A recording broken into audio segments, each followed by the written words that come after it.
what really pulled me towards this was not only the fact that I saw people living without water, but when the solution was given to them, i.e., a hand pump, it was something that was given by a charity, an NGO, and then they walked away and it was forgotten.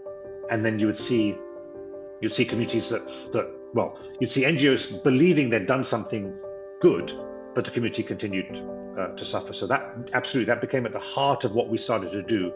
Anything we built had to continue to operate. And today it remains my vision, although we're very active in building out still. And I think, sadly, because the problem is so huge, we're going to be doing this for 5, 10, 20 onwards years.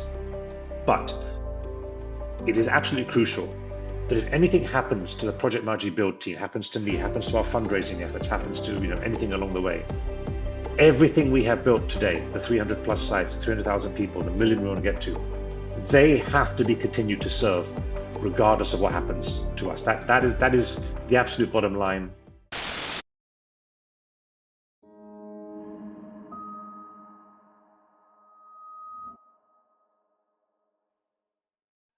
Thanks, Sunil, for joining me for a second conversation on the light side of green.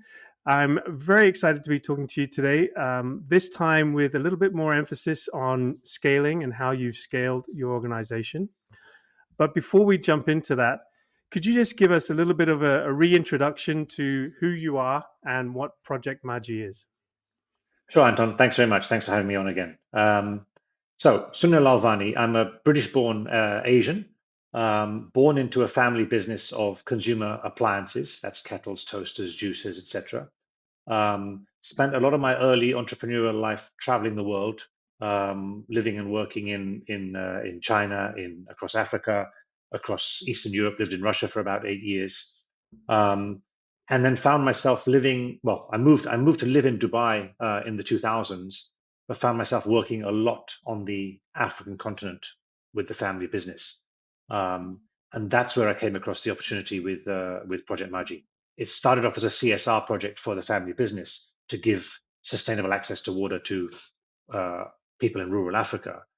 But it's something that just captured my heart. And it's something I thought that I could take this great noble cause, use a lot of my business experience and make it into a term I learned later into a social enterprise and really try to expand this. Great. And before we get into the goals of Project Maji and where you're at, could you just give us a little bit more detail about the actual solution that you've put in place? Sure. I have it here, whichever slide it is there. The other side. That's a little model of it. But basically, it started off. So how Project Maji started when I saw a village with a broken hand pump and seeing that hand pumps were the traditional solution that was being given across Africa as the standard solution. I felt the hand pump had a number of significant weaknesses. First was it had this real heavy physical effort that mostly fell on the burden of the females in the community. So I wanted to eliminate that.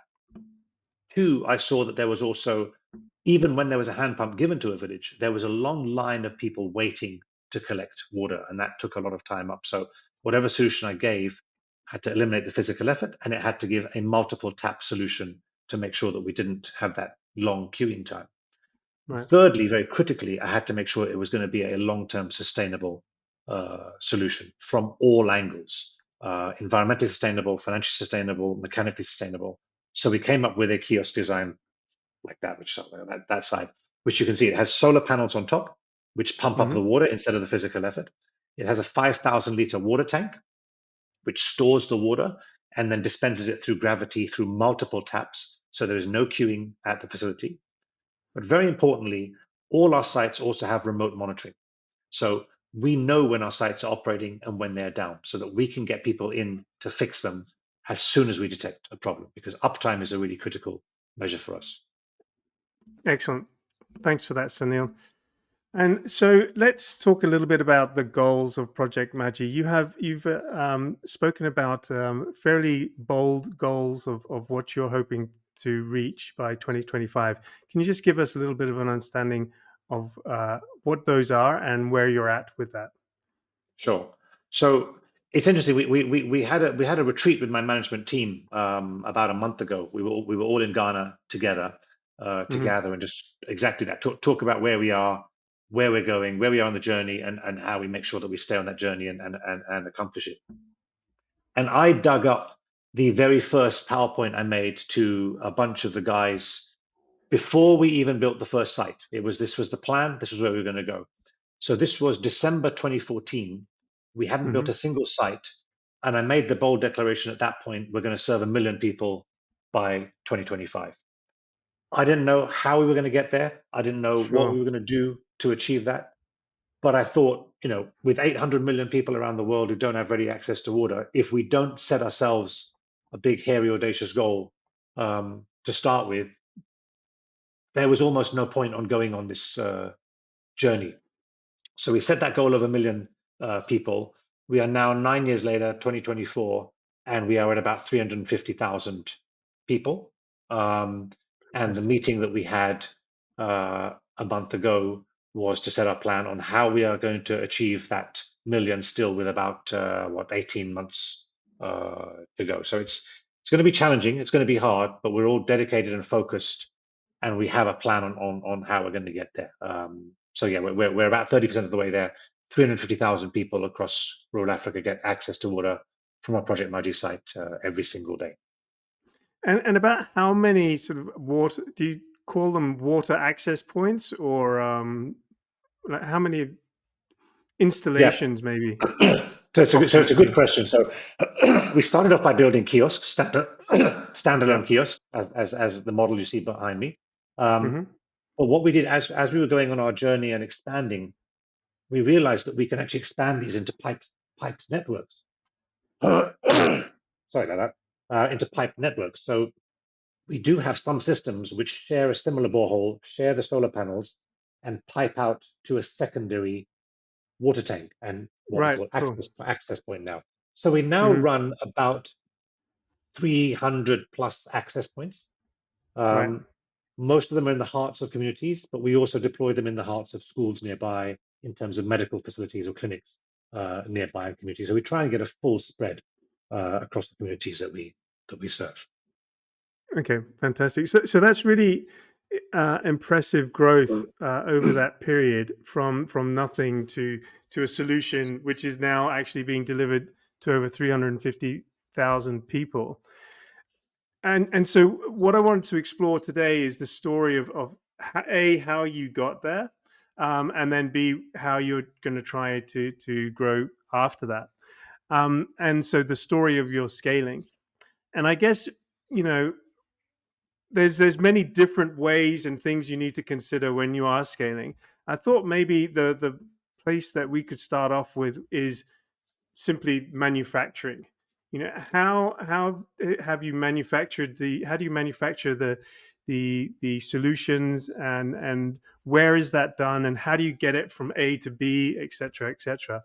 Great question. And this is something actually that is very interesting how I got into this journey, because I was doing things, I would say almost subconsciously, that I didn't realize I was doing. So Hmm. we built the first 2 or 3 kiosks, and then I was sharing this with some friends of mine on how are we actually, not different to the question you're asking, how are we doing this?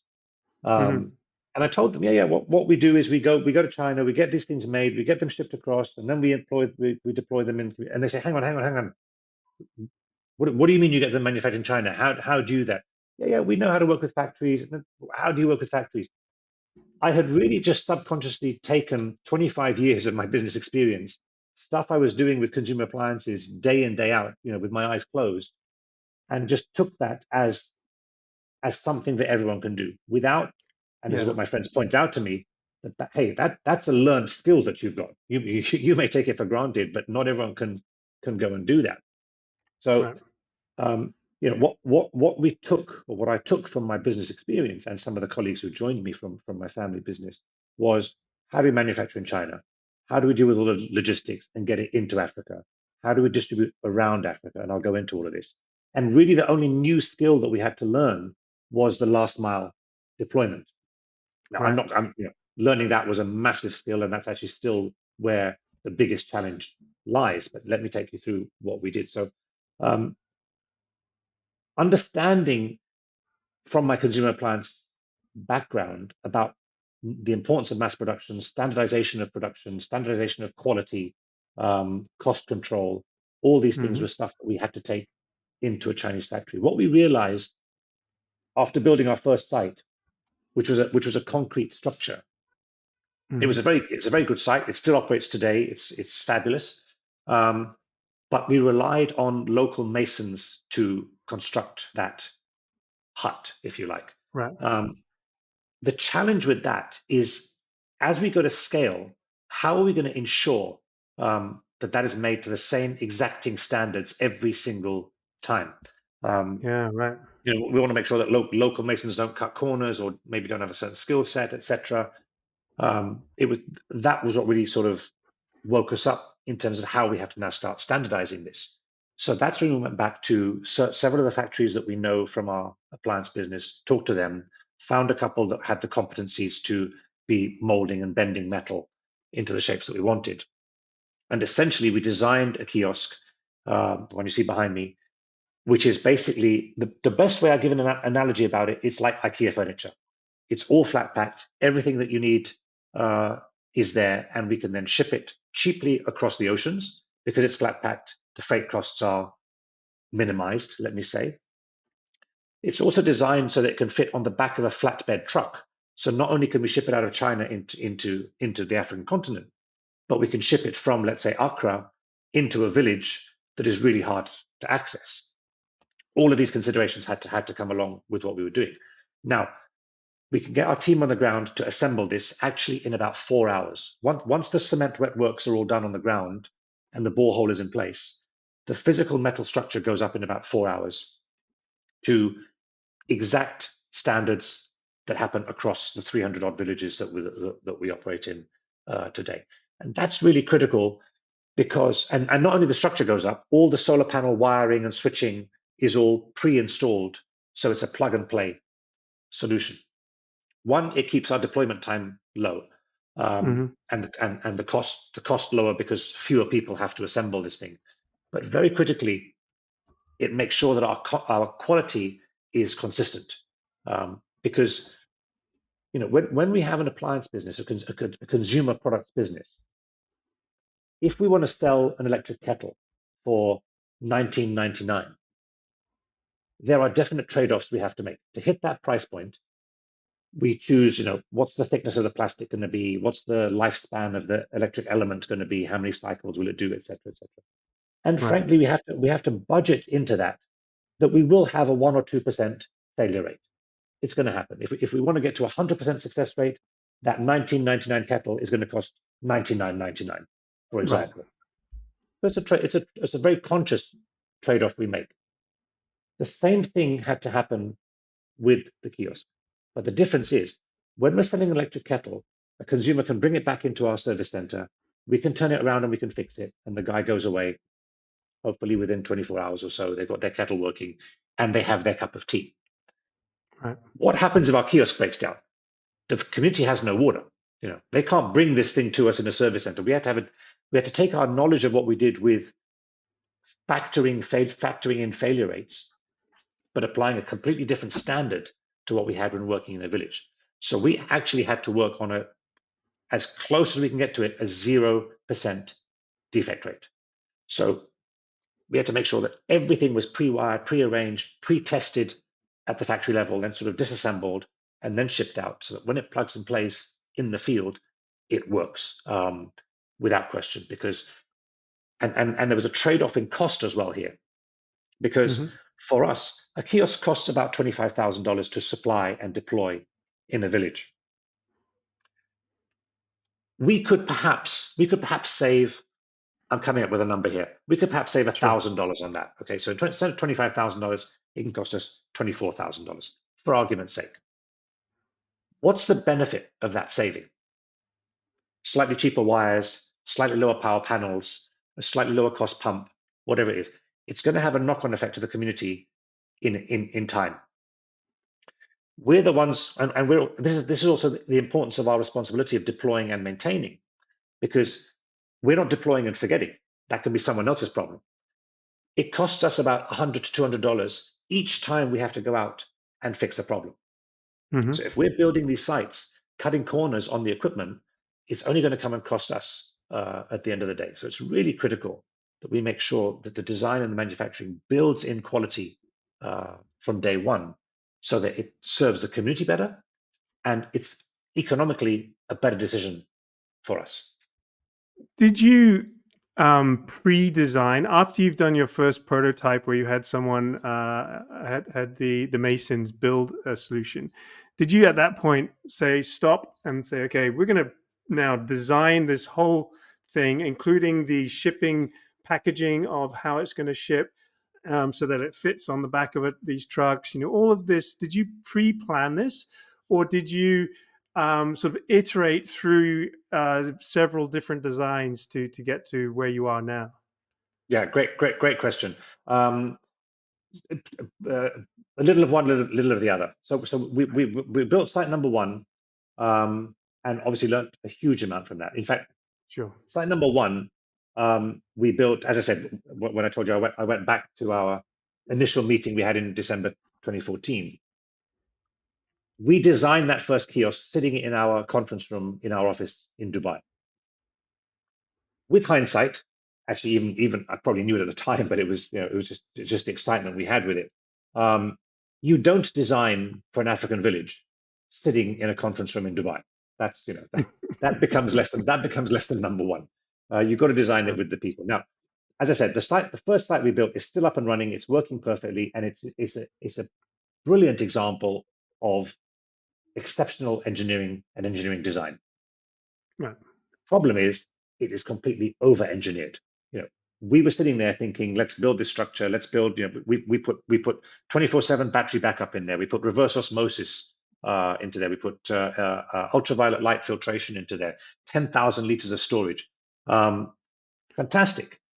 And when we deployed it, and then we went to watch, we realized complete overkill. That thing cost Right. like $50,000. And now how do we? And importantly, not only did it cost a lot of money to build, but we were building in problems for ourselves. Right. With the reverse osmosis filtration plant, as I mentioned, each site visit we make is going to cost us money and take time. So we're putting in systems that need regular maintenance. That's going to be a headache for us further on as we scale up.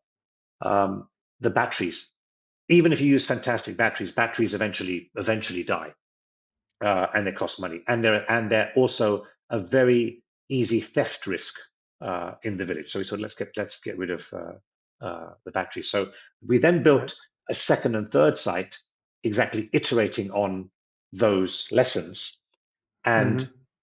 then we went to the Chinese solution, realizing, okay, now it looks like we can get to scale, but what are going to be the challenges to sort of really scale up? And the structure was a core part of it, and making sure Hmm. that all the connections and wiring was going to be an issue. So it came as a part of an iteration, but we did jump again. Having good experience in a consumer electronics field, we could take a lot of that knowledge and know anticipate the problems that we were likely to have in the future. Right. The other thing that I find interesting with your approach is you clearly, from the outset, had a goal to be building something that requires as little maintenance as possible, and can suit a model where sometime in the future you're gone and you're out of the picture, and it still functions. And so I can see that's been an important part of driving the solution that you've put in place. Is that correct? Absolutely. So I didn't go into the long version this time of my story, Sure. but basically, what really pulled me towards this was not only the fact that I saw people living without water, but when the solution was given to them, i.e., a hand pump, it was something that was given by a charity, an NGO, and then they walked away and it was forgotten. And then Right. you'd see communities well, you'd see NGOs believing they'd done something good, but the community continued to suffer. So that became at the heart of what we started to do. Anything we built had to continue to operate. And today it remains my vision, although we're very active in building out still. And I think, sadly, because the problem is so huge, we're going to be doing this for 5, 10, 20 onwards years. But it is absolutely crucial that if anything happens to the Project Maji build team, happens to me, happens to our fundraising efforts, happens to anything along the way, Yeah. everything we have built today, the 300 plus sites, 300,000 people, the million we want to get to, they have to be continued to serve regardless of what happens to us. That is the absolute bottom line that we know, all the team know is the baseline we have to get to. And so making sure everything is built and the systems are built in place to perpetuate that is really, really crucial.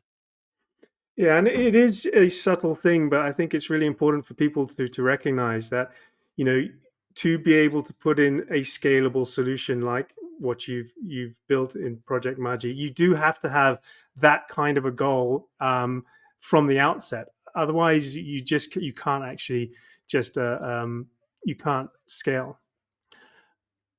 I wanted to ask you, from where you are now and the design that you have, are there things that need to change for you to be able to reach and exceed your goal going forward with the actual solution and the manufacturing?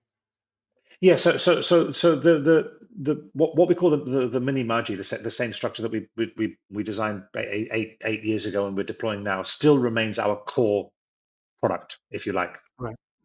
But it has gone under and continues to go under constant iterations as we keep learning, as new technologies come on. I mean, just for example, solar panels, a very simple one. When we Right. Sure. started, a standard solar panel was about 300 watts of power. The same size solar panel at similar price now gives you 450 watts power. So Right. we can now drop one solar panel from our structure, or add one or two more and be able to pump more water, but we have that flexibility. Even in terms of communications, the growth of mobile internet and data, the ability of how much data, the amount of data we could capture from our very early sites, operations systems, to what we can capture now is also very, very different. So we're constantly iterating in terms of technology and also in terms of how we are observing community. So another example, if I may. So from our kiosks, we have metal rods essentially that come out that are the taps, Right. and these are plastic taps, but they're strong plastic that are used for piping all around. And they had no Right. issues in terms of what their original planned deployment was going to be. Right. But we did find they kept breaking. How do these things keep breaking when we've used the right rigidity of the material? And what we realized is one of the downsides, I guess, because we have three taps on a system, somebody is filling water from one of the taps, and while they're waiting, they're sort of leaning on the other one, Right. and that ended up breaking the taps. Not because they weren't built for our system design Purpose. properly, but because there was Right. an unforeseen behavioral pattern in the community that Right. told us we're having this kind of problem. Now, okay, what are the options we have? One, we can go to the community, don't lean on the taps, or what. But let's be realistic about what's going to happen here. Right. And just very simple solution. We put a metal pole up that gives it additional support, minimal cost, but a very small solution that came from observation in the field. And that's something we're very big on. We talk about ourselves being very, very innovative, and I pride ourselves, and I pride especially my engineering team in the field on being innovative. But we really mean that in a sense. I'll say in the impact field, in serving bottom of the pyramid people.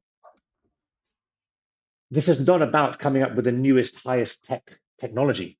This is just Sure. about observing and putting in something that works and is fit for purpose. And if that means it's a metal rod, well, that's innovation. And if that saves us 3 more visits a year to a site, well, that's really paid off for us. No, excellent. I'm going to jump on your mention of your engineering team to take a segue. You know, on one side, you've got the manufacturing process of your solution, the iteration, the design. But the other part that is really critical to a solution is the team. You spoke a little bit about your engineering team. Could you talk to us a little bit about your team? How big is your team? How are the responsibilities drawn up? And then maybe also a little bit about how you went about developing your team, because I imagine you've got geographically dispersed responsibilities, and so there's some interesting challenges there. Yeah, so I have to say, first of all, we are who we are because of our team. Yeah, I started with a goal and a vision, but it's been some outstanding people who have taken us to where we are today.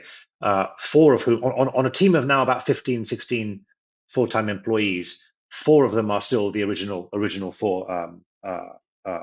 Well, sorry, four includes me. me plus three are still from the original batch. I'm really proud of that because it and that's also where I think having a bold vision helped as well, because it's Yeah, something that people could get on board with.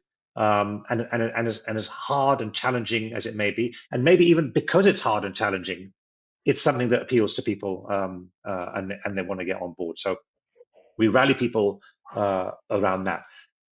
We've grown now, so I said we're about 14 or 15 full-time people. We have a lot of part-time staff, subcontracting sure. staff in the field, obviously, as we're building out.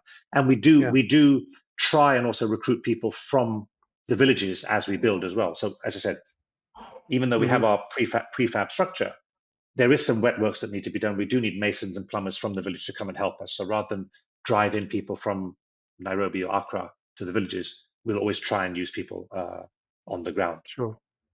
That does a couple of things. That one, it's the right thing to do to engage them. Why to bring other people in? But two, it is also, of course, cheaper. But three, again, more critically, when it comes to the maintenance of the sites, Hmm. when we detect we have a small problem, a small leak, or something, we know we have a local plumber in the village who can just go and fix Right. it. And we only have to come in to solve some of the bigger problems. So it's very self-serving as well as helping the community. Mhm.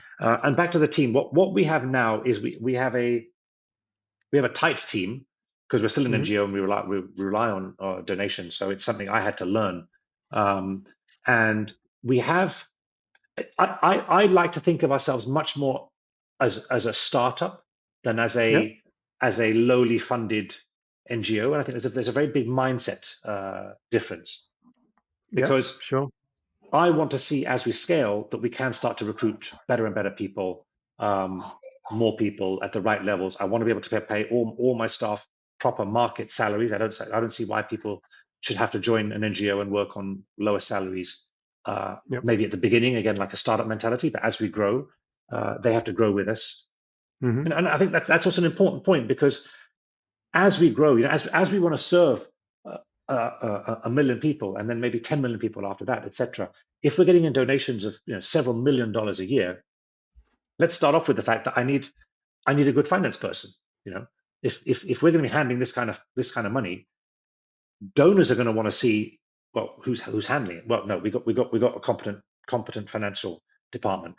Of course, on the Yep. operations, to be building out the scale that we do, I have a very competent COO who's been with me for the last 4 or 5 years as well, and she makes sure that all the nitty-gritty details happen on the ground as they're meant to, making sure that the team is structured and organized in the way they have to. So we have to be structuring ourselves really, really well.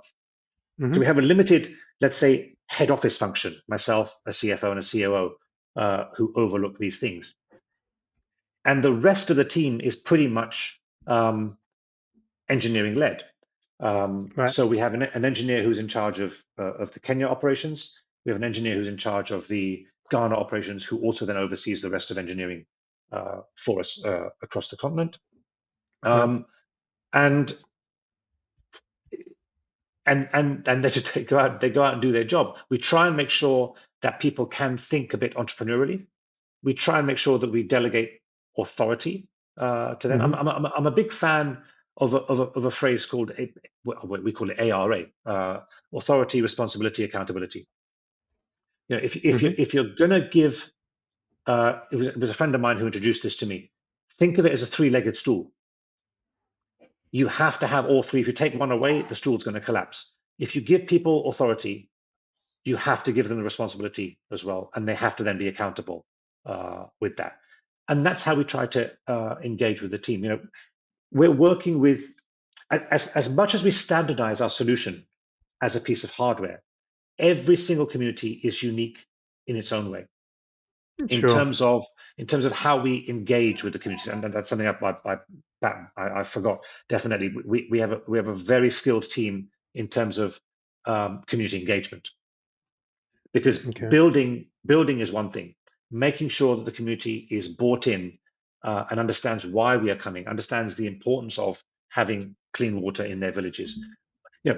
We charge a notional amount for our water, but we have to educate people as to why should you pay 2 cents for your water rather than walk 1 hour to get free water, which, by Right. the way, will probably be dirty as well. A lot of these communities don't understand the time value of money. A lot of them don't also understand about waterborne sicknesses. Sometimes they're just drinking dirty water, and frankly, they've got diarrhea all their lives. They think that's normal. They don't understand that that's because you're drinking dirty water, and we can solve that. I'm sorry to say it this way, but one case I came across in a village was young boys who were urinating blood, and they term this a male period. They just think, again, periodically it happens. It's normal. So that level of education has to go to these people to understand. No, this is what clean water gives you, and if you have to pay a small price for it, then so be it. So our community engagement team are also really critical on the ground, because we can't send our engineers in to build unless we have complete buy-in from the team. And then our team, as I said, each site is very different. We sometimes pipeline to a nearby school or a clinic. These guys have to take decisions on the ground. Is this the right solution? Do we put a bigger water tank, a smaller water tank? What type of pipe do we use? What route do we take? They have to negotiate with landowners in those villages where the pipes are going along. So they really have to do a hell of a lot more than just do a few screws and build this site. So the fact that we have this prefab structure that gets built in 4 hours is a nice tool for them to be able to focus on all the other stuff as well, but they don't have to focus too much on the actual construction part. Okay, and I want to dive into the deployment strategy and how you choose villages and that. But before we get into that, I want to go a little bit deeper on the team. So whereabouts are most of the team headquartered or based? So the headquarters when we started was Dubai, because I was here, and our finance manager is also here. The COO, who I mentioned, she was here.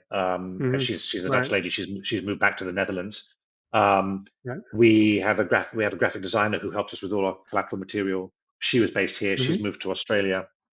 And I have a comms officer who is still based here. So, and in terms of the central office, we were Dubai based, but we've become dispersed. Remote. And I think that's been, I would like to say, net it's been a big strength for us, because it allows people also, when they're traveling, to operate, obviously, and whatever time zones they are, however they can manage their families. It keeps people really engaged and motivated from that angle. It also allows us theoretically to recruit from anywhere in the world. We're not obliged to stick to one place. It does though have its challenges in terms of what we discovered with our retreat in Ghana. The camaraderie and the relationships you can build and the style of communication you get when you are face to face is very different. There are certain things. Even this interview, if we do face to face, as great as it's going, face to face obviously makes a very big difference. So it's swings and roundabouts with the team. They are dispersed, but we make it work. But we have really good synergies with the teams in Ghana and Kenya. They are tight teams that are together, that solve problems together. So we're a hybrid organization, I guess I would say. Okay. And in Ghana and Kenya, do you have a warehouse where you store your installate your products? I guess. Yeah, Is that the way to yeah, say it? absolutely. So in Ghana, I must give a big shout out to the family business Binatone, which continues to support us.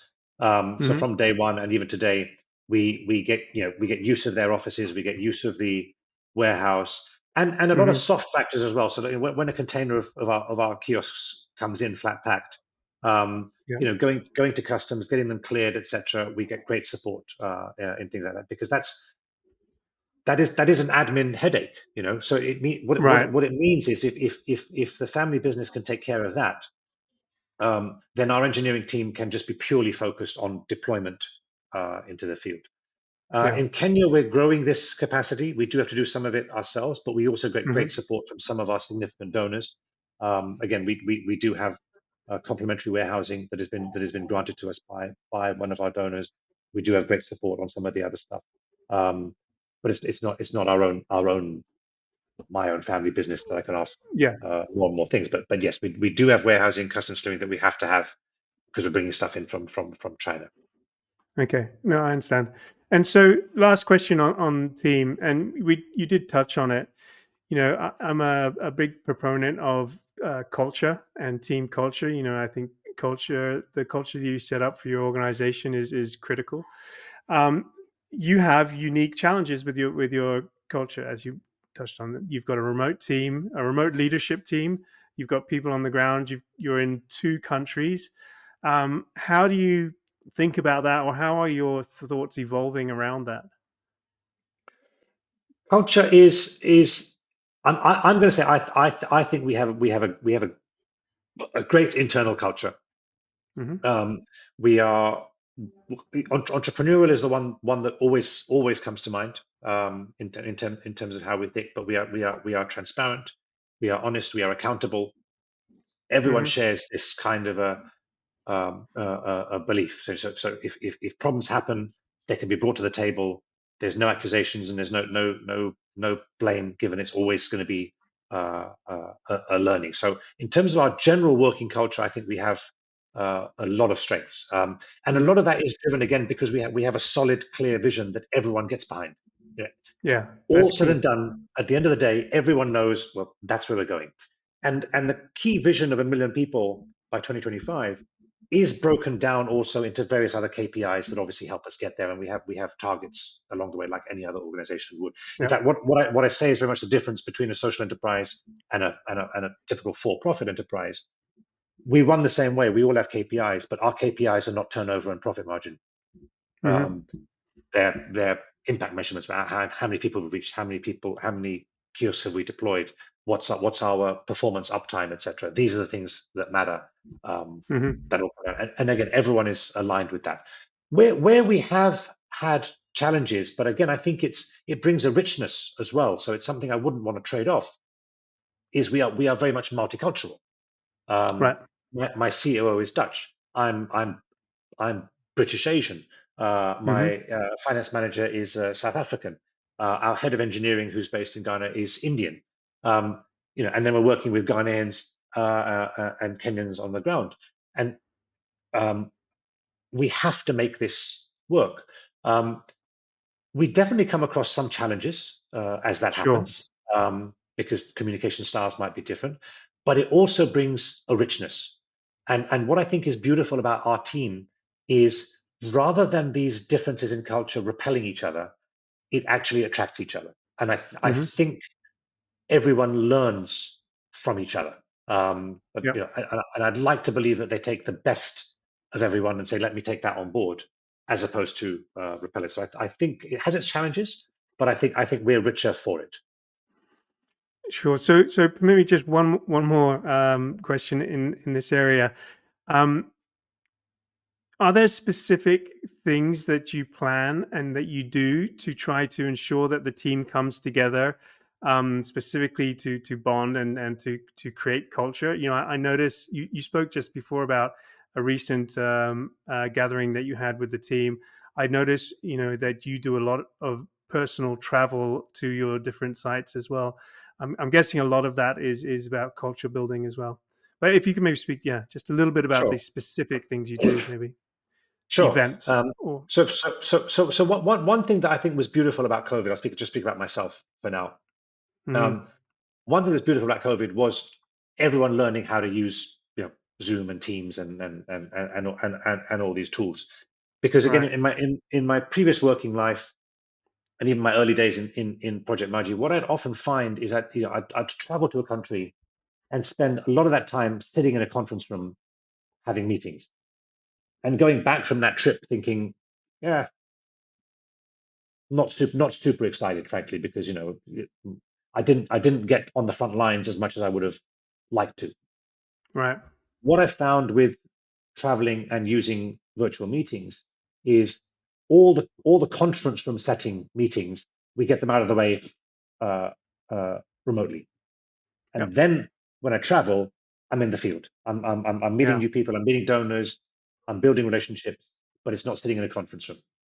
So that's been something that I do focus on a lot more. I make more trips. I actually make longer trips and make sure that hmm that is now time that I'm actually building relationships and going out in the field. And yes, making sure that I'm with my team, that we're communicating face to face a lot.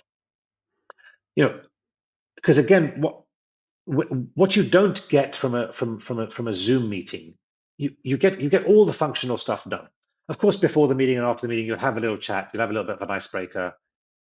How was your weekend, etc. But when you're in the field with your team members and you're driving 5 hours into the middle of nowhere, you've got a lot of time to talk about everything, you know, beyond even yeah, just about personal stuff and families. You get to know yeah, people at a much deeper level. And just that time is so precious in getting to know people. And then that hmm itself brings the bond. So we try and make sure also that Vicky, my COO, and Christelle, my finance manager, they're also out in the field as well, building these relationships hmm independently when they can, because that's really, really important. But we do also, well, we had our retreat in February this year, which hmm was kindly sponsored for us by Aqua for All, a part of the Dutch government. They agreed to right, sponsor this. So it does come down to a bit of finances to get everyone together, but that is something I'd like to do more often, uh, once a year for sure, if not twice a year, just making sure that people are, because again, when we're talking on those long car journeys, I'm with two or three of my team. We'll have some great discussions. It could be about engineering, and it could be about families, and it could be about life. It could be about whatever it could be. Um, but you get to know each other at a personal level. The retreats get department heads around the table to really sort of thrash out issues that don't come up on regular calls. So we also have weekly calls. Of course, you have a Ghana call every week, sure, a Kenya call every yeah, week, an engineering call every week, and these are very, very routine. yeah, This gives you a chance to right, break out of the routine, and discuss stuff that's at the back of your mind. And, yeah. and and and indeed we did. We had some tremendous breakthroughs in this retreat we had. Now we've got to build on those and make sure that we action them. But very, very, very valuable times. No, thank you. Thanks for indulging my curiosity on that. I really have fascination with teams and culture. One thing that you said there that I didn't actually realize was a challenge is that as a donor supported NGO, spending money on team get-togethers is actually probably a challenge, isn't it? Like it's hard to justify that to donors who want all money going to the solution, right? Exactly. Okay. Exactly. This is a really interesting challenge we have. Mm, Um, and look, I'm super grateful of course. to all our donors. And like I said, a kiosk typically costs $25,000. So we'll go to a donor and say we do $25,000 or a multiple there of 100,000. You get 4 kiosks, whatever it is, Right. um, and we'll build the kiosk. And that has to cover all our costs: the hardware, the shipping, the hmm building, the initial training that we do, the community engagement. All of that has to get covered within the 25K. Now, as an example, yeah, when we want to have a management retreat, that we don't have the funding within that 25K to be able to do that. If well, we have a problem at the moment, one of our vehicles in Ghana has some serious problems. We need to upgrade our vehicle. That's $40,000. We can't take that out of that funding. I Right. mentioned about salaries. We're a very, very tight team. Again, the other thing that my team does fantastically well is accomplish what they do, bearing in mind what a tight team we are. And we're all working, essentially 24/7. Our minds are, certainly. And Yeah. if we could have the luxury of one or two more people, support staff below us, that could free up, 30, 40, 50% of our time, which could grow our capacity so much more. But again, that's limited abilities to grow head office staff with the funding model that we have. But Right. what we do have is a couple of donors coming in now, like the one who funded the retreat, is people giving us what's known as unrestricted funding, where they understand these challenges. Yep. And we'll set with them a goal at the end of a year, 2 years, 3 years, and say, look, at the end of 3 years, we'll have this much capacity in our organization to build further. And if that means we need to have a management retreat, if that means we have to buy new vehicles, if that means we have to upgrade our software, our accounting software, for example, trainings that go along with that, all these kind of things we can get covered, because in the traditional model, it's very, very hard. And I have a lot of sympathy for other NGOs that operate in even a traditional model. As we're entrepreneurial, so we try these things, and I use a lot of my contact base to try and get some of these donors who can understand us on that basis. But a lot of smaller NGOs just don't have that bandwidth, that mind space to be thinking about these things, and they just keep on working on a hand-to-mouth basis, which is a real struggle. Almost a thankless task sometimes. But most importantly, it doesn't allow them to scale, which is the point we talked about earlier. 100%. Let's pull on that thread a little bit, because I have a fascination with funding as well, because everyone I speak to talks about the same issues that they've had, which is the way that the funding is distributed in the sector incentivizes a certain type of behavior.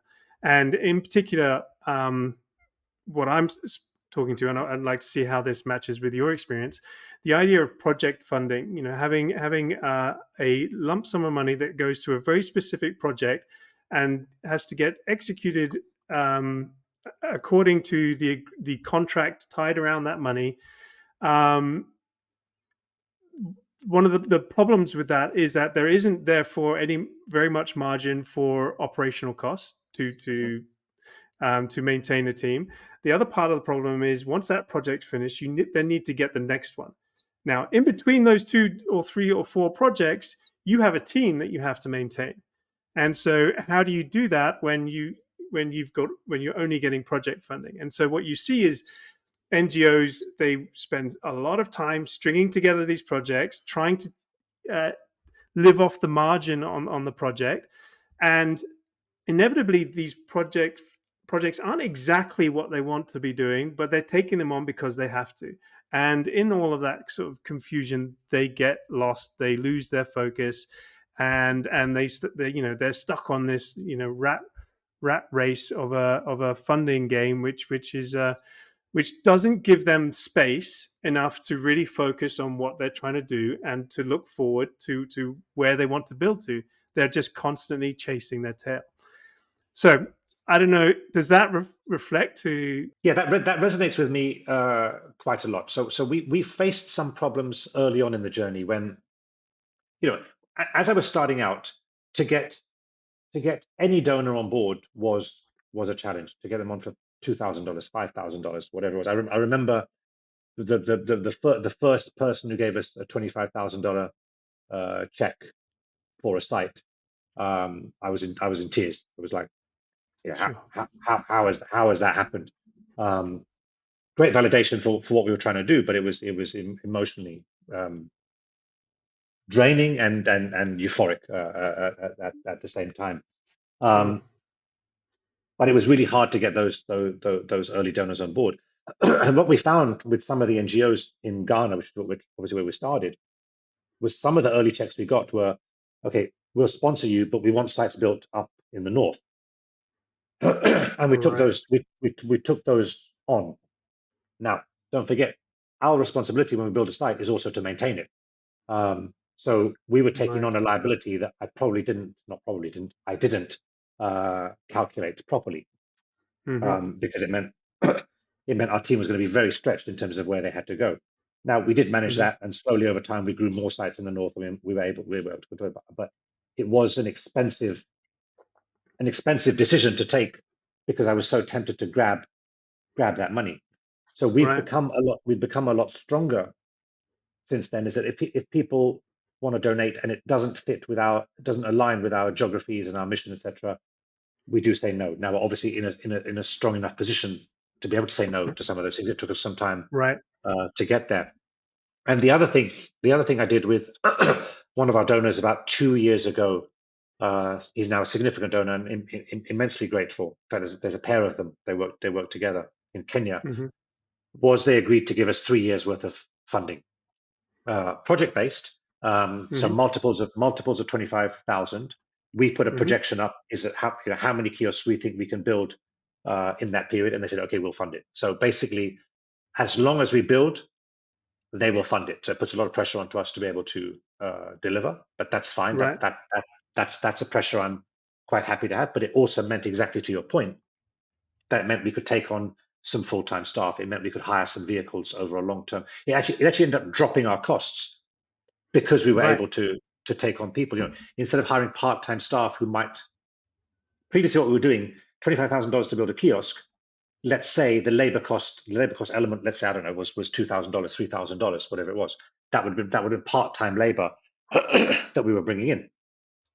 If we now have 4 or 5 full-time employees, who are costing X amount, but we can build 10 sites a month, they are then amortized over those 10 sites. They're utilized completely. The costs drop, and our efficiency of building and the quality of our building goes up because we're using the same people all the time. So having that funder give us that 3-year funding was really game changing for us. So those things have really helped us in terms of being able to balance. And now bringing in some of this Hmm. unrestricted funding, which can help us to build some of our central head office functions to support the rest of it, is kind of the missing piece that we have. No, it's interesting, because also, it makes sense that where you are now that you've proven yourself, you've proven the solution that you've put in place, you've proven that you can maintain it. It makes sense that now you're able to get that kind of support. Mm. And I guess NGOs need to have the idea of getting themselves to a certain level, um, beyond just the per project kind of funding, before they can start to attract unrestricted funding. And that kind of Yeah, makes sense as well from the funders' perspective, right?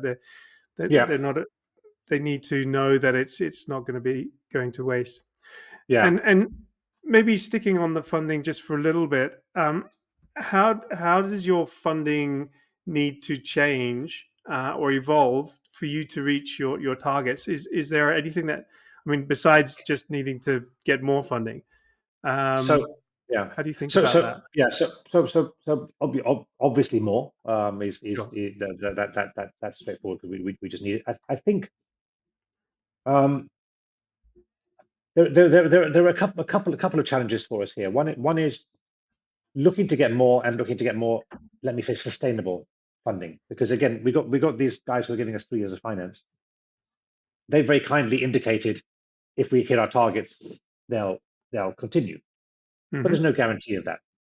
Sure. Um, and and similarly with all the other funding channels that we go, they come in and they're very generous, and I'm very grateful to them, as I mentioned. But I can't also hold them accountable for the next 3, 5, 10 years that you must be granting us money for that. So I would like to see if we can find some other avenues um, to help us generate some additional revenue, which can be additional, but can also be sort of backup buffer revenue. Because again, if any funding does dry up or someone doesn't come along, how do we Yep. ensure Right. that we're secure? And where we've been a little bit successful so far is in our technology being quite proven, is we can now supply this to the industry.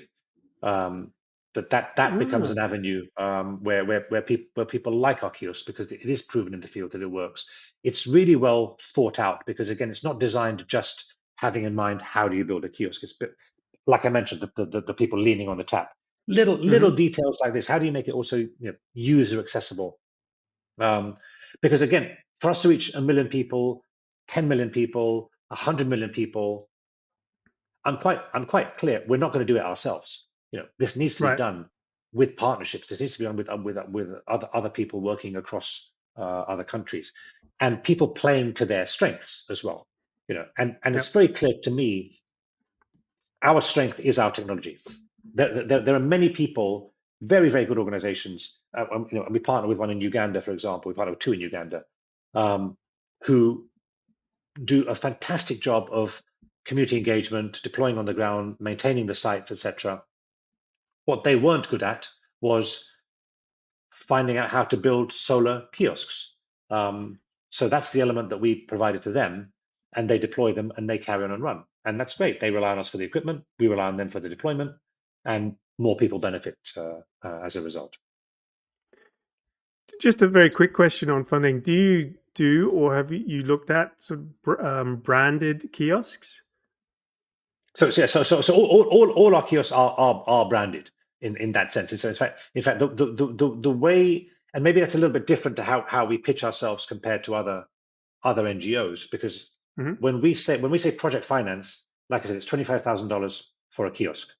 That means the donor will get, but I don't like that. They'll get a geotag location. It's all tracked online. They get a dashboard where they can see the performance of it. That is their site. Their logo goes on it. They get all the pictures. They can come out and do site visits if they want to. But that is their kiosk or their 3 or 4 or 5 kiosks. Um, Got it. we do, of course, still take in crowd financing, and then we'll gather that and make a lump of $25,000. But by and large, the Yep. big donors will essentially buy a kiosk from us. Okay, that makes sense. All right. You talked about partnerships, and so that I want to segue a little bit into your go-to-market strategy, or I suppose your deployment strategy.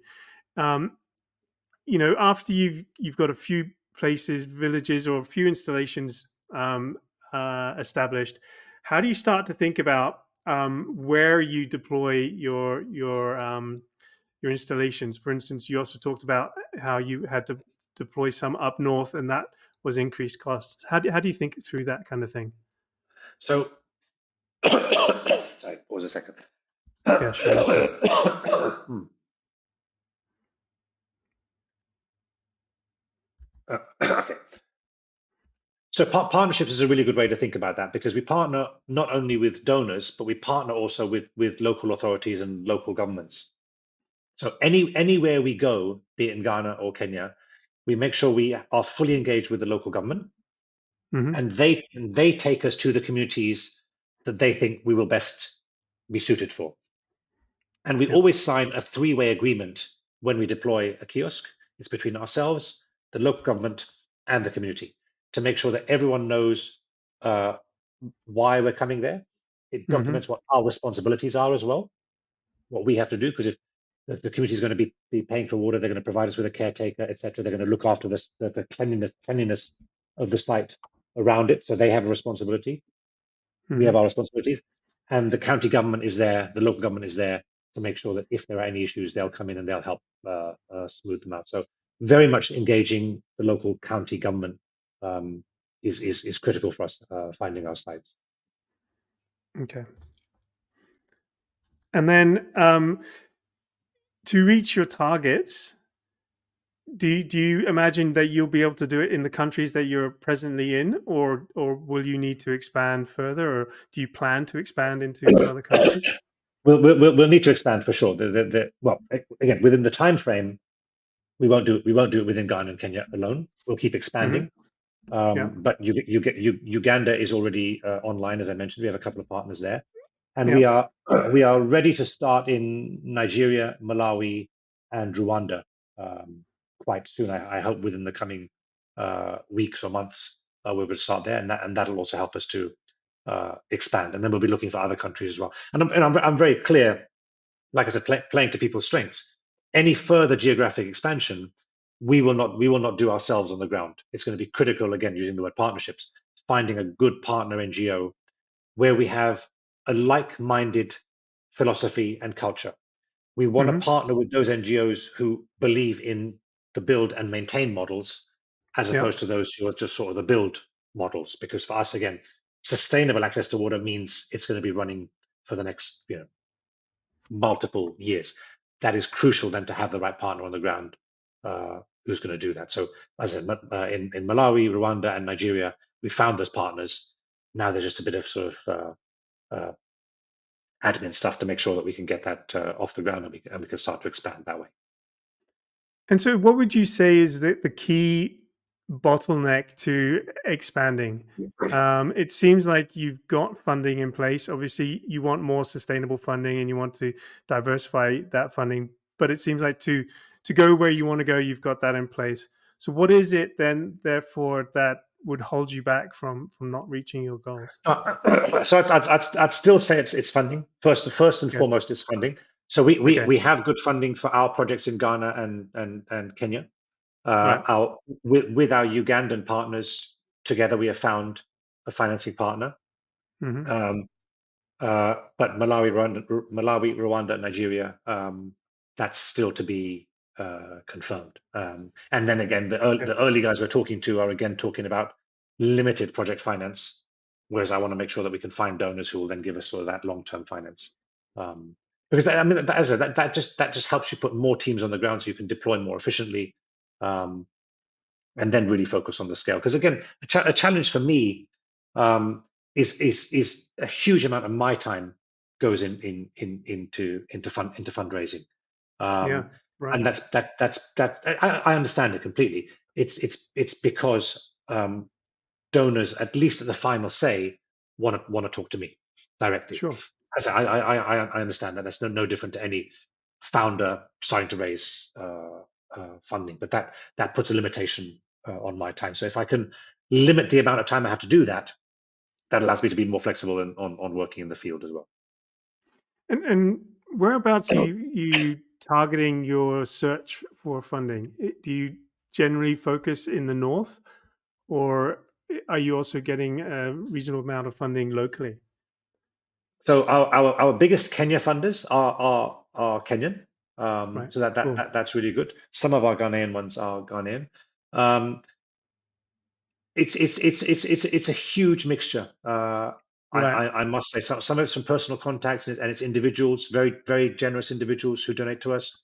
Sometimes it's family offices, sometimes it's corporates, um, Hmm. and sometimes it's institutionals. I mean, government institutionals, traditional donor investors. Um, so a huge variety. Um, yeah, I mean, again, as we've grown and expanded, um, and become known in the space, we've had more and more donors actually start to approach us as well. So Right. those who are interested in water and the wash space are coming out and reaching out to us. So that's really encouraging. Obviously, Hmm. it means we don't have to look for some of those donors, but it's also again more validation that I think we're doing something right. Okay. And so I'm going to make a bit of a segue here into impact and how you think about impact, because obviously, when you're talking to funders, you're telling them the story of Project Maji and what it is that you do. But I'm guessing you're also talking about the impact that Project Maji has, and that is really focused on the people, I guess. And you've touched on it a little bit, but could you just talk to us a little bit about how you think about the impact of Project Maji? Sure. Sure. So impact is our magic word. I mean, impact is what Project Maji stands for.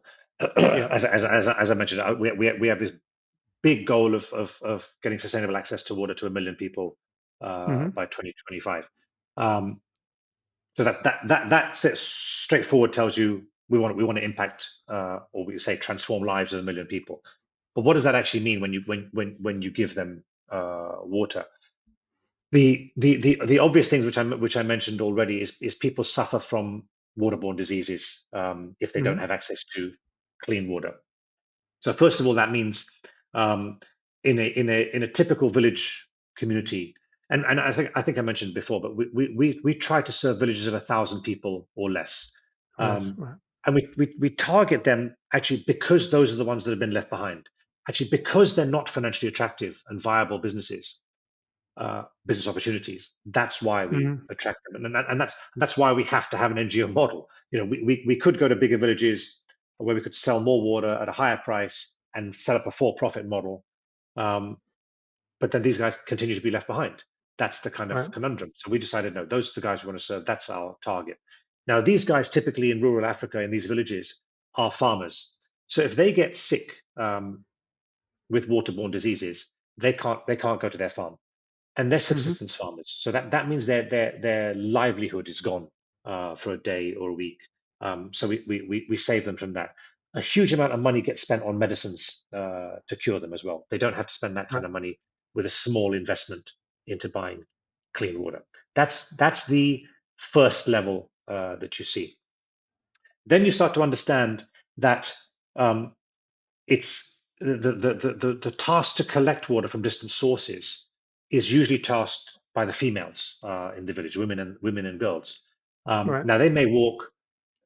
I'll talk about Kenya for now because they're a little bit different. Ghana and Kenya. Sure.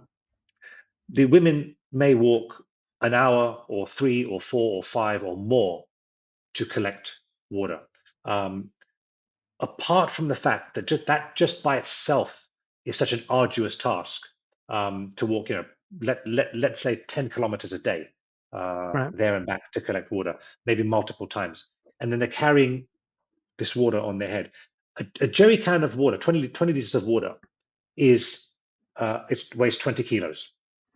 That's about the weight of a suitcase when you go and travel uh, Yeah. on a holiday. Right. We have suitcases that have wheels on them, Wheels. right? And we struggle to take the suitcase from the taxi to the check-in desk and lift it up from the check-in desk onto the. I just want to give context to how we Yeah. we Sure. in the Western world think about this stuff. Now you've got to take women and girls who have to carry a fully loaded suitcase on their heads, 5 kilometers, with water in it that might also spill and things like that. I mean, it's an unbelievably arduous task. Number one. Number two, a lot of Mm-hmm. these people end up getting spinal injuries, understandably, because this is Right. what they're carrying. Now they're walking several hours. You have male predators on the way. This is very dangerous for gender-based violence. These journeys as Right. well. Apart from that, now they've lost all this time. The women have no opportunity to work or to be at home and be full-time mums to their kids. Mm-hmm. The girls Right. miss out on a generation of education gets lost.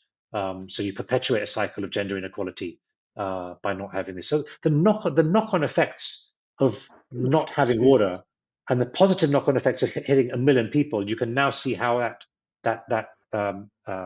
cascades down Yeah. to the Sure. to the grand impact. So we spend a lot of time not only measuring how many people we're giving water to, how many liters they buy, but how much time they are saving by not walking, how many less incidences of waterborne disease there are in the field. So water has a tremendous cascading impact on cascading impact on communities, and we put a lot of effort also into measuring those. And the last thing I'll say on that also is because I talk a lot about impact, social enterprise, and impact investing, and why my strong belief is in many, many cases, impact investing has to have a trade-off.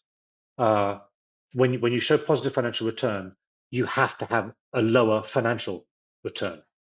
Because, like I said, if you want to serve people, bottom of the pyramid people in communities like we do, you cannot expect to make, well, forget a normal financial return, perhaps any financial return. But Right. there could be a scale again of how much you make. But if we can at least show that trade-off, hey, instead of making a 10, 20% financial return, you're going to make a 5% return or a 0% return or whatever it might be. But look at these measurable, tangible impact effects that money has had. I think that's really important. Rather than sort of give money away and say, yeah, we've done some good, Right. it's really critical we can show exactly what we've done. in terms of numbers. If we can dollarize those, even better. We can in some cases, we can't in some cases, but at least we can show, look at the tangible impact those dollars you gave us had. Yeah, no, I can see how that's really important. I have a half thrown together hypothesis that, one of the challenges we have when we're reporting back impact is we report it back often in numbers and in measurements, and when in fact, for instance, when you look at your donors who want to do site visits, they're not going there to see the percentage or the number. They're going there because they want to see people. They want to see stories.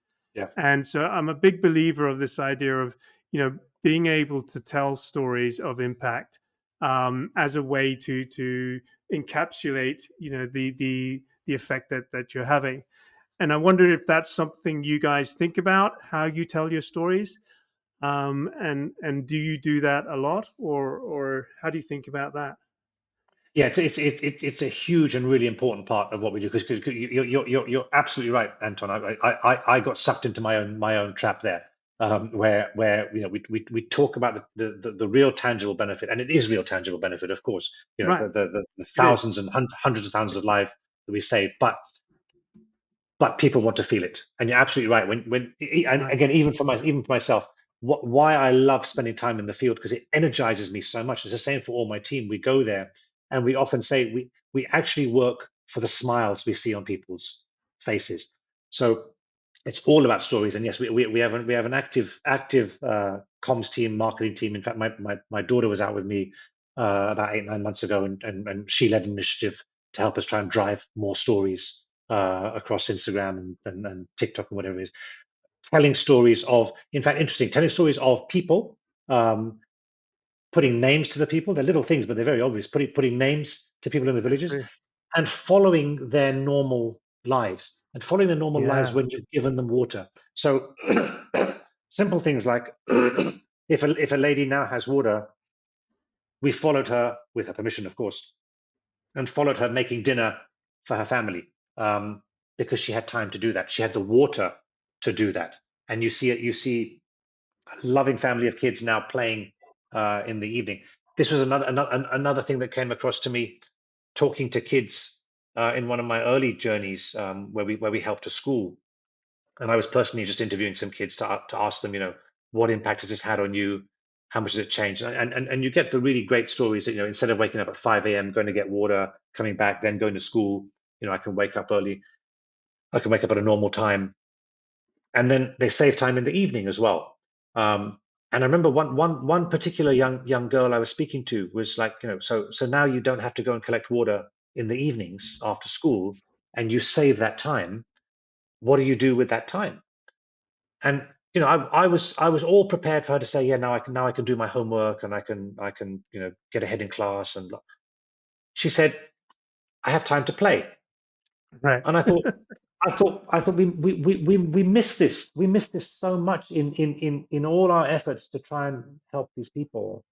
We want to be life changing to them, and transform their lives, and we do. We imagine it in such a different way.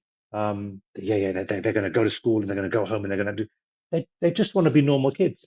They want to go play football, or play netball, or whatever they're going to do, and just play. We give them that time to grow up and just be normal kids. So we do try and capture this in our newsletters, in our social media, because numbers are great, and the numbers are real, but the And story of, they are important. The numbers yeah, are important, but yeah, it's the stories we connect with, isn't exactly. it? So the story of Mary and her family is, you can't beat that. Yeah. Now I'm working with some colleagues to try to test a platform for NGOs to tell their stories to their own members. And one of the things when we started, the whole idea was the NGOs are going to capture stories of the actions they're doing, little documentaries about these amazing things. And in our testing, what we found was that the NGO members weren't interested in the action in the documentary. What they were interested in was, wow, look, there's chickens walking in the background in their kitchen. They were Hmm. interested in, oh well, how do they where's the sewage? But no, it's this the context. It's not the thing so much as the people and the environment and the context that they were interested in, and so that really sort of made us realize that there's something more here than just doing good. We want connection. We want to be Mm. connected with what's going on. Yeah, and that's so true. If I can just add one point to Yeah, that. Um, and I hate to phrase it this way, but I've been to a lot of these villages now, and I've seen this issue a lot, and of course it still impacts me tremendously when I see these cases, but to a degree, you do become desensitized to it when you repeatedly see these kind of challenges, sure. and sometimes when we are out with donors, it is also a good sort of wake up call. Not necessarily just on those challenges, because those are the sort of obvious ones that they see. And whenever we take a donor Hmm. to see their kiosk, we always take them out to see where people were getting water from before as well, so they Before, understand the impact they make. But you're absolutely right. Just that's such a good visceral example. The chickens running around in the background, the goats running here and there. It right? you can't tell this in numbers, and when people see it, that's the word, context. They really start to get it so much more. And that's actually why, frankly, also when I'm talking to some of the bigger donors who want to give us long-term funding, getting them out into the field and letting them see firsthand what they're really going to be impacting, is something I love to do if I can get them out there. Yeah, no, excellent. And so I want to transition now a little bit to your own personal journey here. I'm conscious of time. I want to sort of start wrapping things up. We've talked a lot about how you've scaled this organization, how you're going to grow it over the next few years, and the journey you've been on as an organization. But I remember watching a what I believe was an early video of yours, or an interview, where you were talking about being unashamedly capitalist. Mm, And I could see where you were coming from, because I connected with that, and I felt like what you were trying to say was, look, we need to have we need to approach these problems from a pragmatic sort of business sense, and there's a lot of value to that. I have seen, though, now you've changed your position a little bit from that, and maybe been a little bit, or I won't presume to know where you've moved to, but could you speak a little bit about that journey, and how you as a person have evolved over this journey? sure. Yeah, I know the interview, and I'm not necessarily happy with using the word unashamed. But I am a capitalist, and I think a form of capitalism has a lot of merit behind it. Yeah. I am vehemently against where capitalism has taken us today, and the capitalist society that we have today, with the inequality that we have, and the balance of powers, and where all the money lies. I look at the problems that we're trying to solve, just in water, but all the others around us. And first of all, I think I genuinely believe a huge amount of the problems are caused by excessive capitalism. If if Hmm. if we have a situation where people are trying to, well, pure capitalism is about maximizing profitability. That Hmm. means you've got to minimize cost. That means you've got to pay the lowest possible salaries that you can. That means you've got to be using the cheapest raw materials that you can, regardless of what their environmental or recyclable impact might be. You've got to be using the cheapest fuels for the same reasons and the same knock-on effects. You are almost actively incentivized to do harm to the planet and society to increase your profits. So that's unfortunately a form of capitalism. I think where we are today. Um, Hmm. so, but I do like, and I used it a few times in this discussion. I do love the entrepreneurial spirit. Yep. I do think there is merit in people being able to come up with great ideas, raise funding for it, and go and execute, and be rewarded for that. Right. But but to what extent? You know,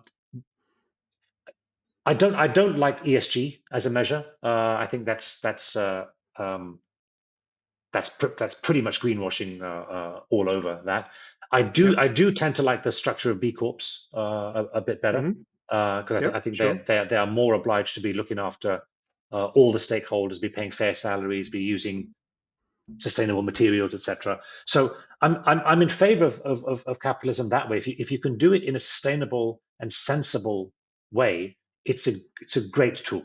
Absolutely. My particular case, as I said, because of the communities that we choose to serve, Hmm. at least I haven't yet found a way that that can be made into a profit generating or surplus generating business. So we are structured as an NGO or a non-profit just because of the chosen customer segment that we have. But there are many people doing very good work, societal work, um, Right. who are capitalists and making a profit and doing well. It's just that they're not raping the planet and the people around them, to make sure that happens. And so I think that's where I see a difference in it. But yeah, unashamed capitalist, maybe that wasn't the right phrase to use at that time. No, but like I said, I understood what you were trying to communicate, and I connected with what you were trying to communicate. And so, but I think it's interesting to see. I would say that I've similarly taken that journey. I do believe maybe the capitalism that we grew up in as younger men was a maybe a slightly more positive Mm. capitalism than we're seeing today. Things definitely have seemed to have changed a bit. I mean, So change. If I just jump into there, I mean to me that's a very good point in terms of how it's changed. Because to me, a very simple metric, and I've forgotten what the number is off the top of my head, but the metric of what CEO pay is today compared to what the right, average worker pay is today, it's that ratio has gone up more than 10x. So again, like I guess we're on the same page in terms of capitalism working and a CEO, founder, entrepreneur taking a risk and earning more. Great. How much more? I mean, does anyone need? Does anyone even need $1 billion? Does anyone need multiple billions of dollars? Yeah, this okay. Maybe podcast number 3 we can talk about this in more detail. no, but that is a good way to segue into just the last thing I wanted to talk about, which is the future. Um, as I spoke to you about before, I did a discussion with Simon Berry of Cola Life, and just last week, his NGO based in Zambia is now closed down, meaning he's Oh, finished. And it's good news for him. He's closed it down because he's finished his work, oh, and okay, the solution is in place. And as far as the people in Zambia are concerned, it's their solution. They developed it. They have no idea about his organization in the background. So he's wrapped up his organization, and he's now changed his focus to building this solution in other countries. And I thought great. that's such a great example of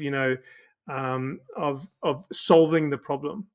Hmm. And so I wondered if you have any, you've talked about 1 million and you've talked about the size of the problem, which is much bigger than that. Have you had any situations? I want to find out sort of where you're going, but have you had any situations where a community you've worked with no longer needs your solution because the infrastructure has evolved? Or is that a realistic future for some of these communities? And how do Um, you think about that? it hasn't happened yet. Right, Let me just go back to Kola. I think that's fantastic because I think it's our dream, and I think it's the dream right, of any NGO is actually to put itself out of business. right, Um, because it solved the problem, not because it's done right, something wrong, but because it solved the problem. So that's fantastic, and we would be the same. I would love to find the day where Project Maji is not needed anymore. Um, right. Sadly, I don't see it. I don't see it in my lifetime, and I don't see it way beyond that. Which comes to the point about will infrastructure come?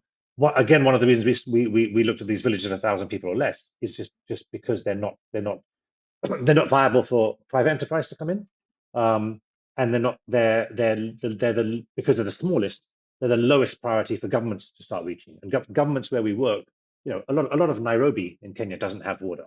Right. So they've got to fix that before they make sure that the deepest, darkest village um, has water. So no, we haven't been put out of business in any, or not put out of business. We haven't been sort of replaced Right.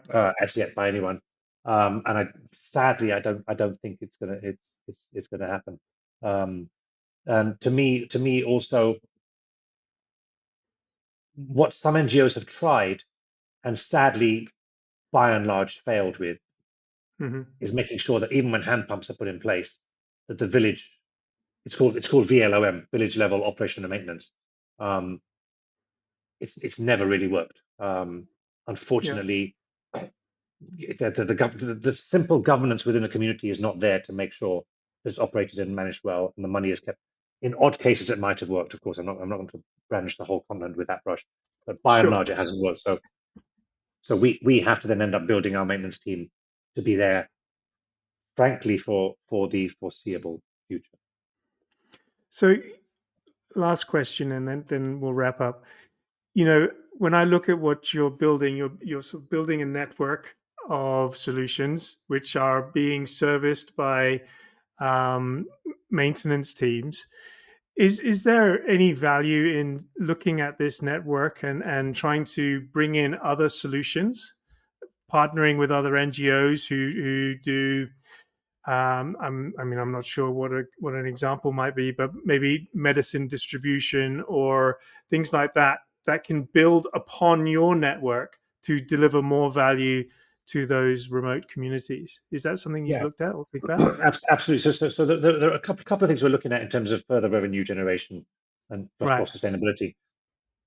One of them is um, one of them is increasing our revenue in terms of we've got this maintenance network out there. So are there other communities that we could go and then service that are not currently being serviced?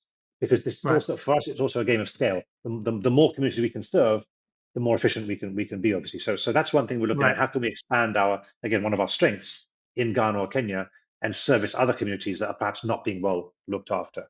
At the same right. time, we're talking to other NGOs who are doing service and saying, hey, we're like in the north of Ghana, for example, which I mentioned. There's another NGO that we're talking to, and we're discussing. We've got these sites there. You take them over. You're on the ground there. Rather than you build an infrastructure, we build an infrastructure. We're happy to pull out. You guys Hmm. operate that, and if you come operate down, and if you want to build in the south, we'll do the maintenance for you there. So collabs like this, we're actively discussing. When I started Project Maji, it was about water, of course, but I understood going into a community, doing all that hard work, um, we could probably leverage more than just water out of Right, that. So right. I thought about 5 pillars at that time. One was water, obviously. Two was electricity, because at the time, a lot of the places we were going to had no electricity. Now, actually, they Hmm. do, at least in Ghana. Right, Um, Three was communications. Could we help them? Could we help provide communications there? And if right, we did that, communications could then help us with education and healthcare, doing right. telemedicine or remote education. So these are 5 pillars that I thought of. We then got so busy that I just, frankly, didn't have the time to focus on this. But Sure. we are actively now in discussions with a company um, um, to talk about communications deployment into some of our Hmm. kiosks, which could Right. then, and we're in discussions with a medical NGO who might put up small clinics where we have water.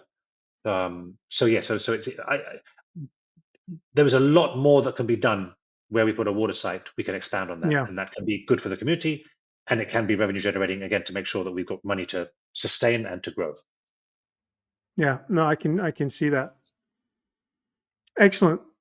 So I think that's everything I wanted to cover in this discussion. You've given us a really great, in-depth overview of how you've grown your organization, the challenges, and the things that people need to be thinking about when they're trying to uh, expand and scale their impact. Is there anything else you'd like to add before we wrap up? No, I think you've taken us down a good deep dive, and I've enjoyed it. It's nice. It's nice to have the opportunity to talk about stuff that I'm also deeply passionate about. So thank you for that opportunity. No, it's been my pleasure. And always, if people wanted to get in touch with you or to follow your work, what's the best way for them to do that? So thank you very much. So the website is Project Maji, all one word, Mhm. .org, and I can be found on LinkedIn, Sunil Okay. Lalvani. I think those are the two best ways to reach us. Okay, and I'll put those links down in the comments. Thank you. Sunil, thanks so much for your time. Greatly appreciated, and I look forward to our next conversation one day. Pleasure. Thank you, Anton.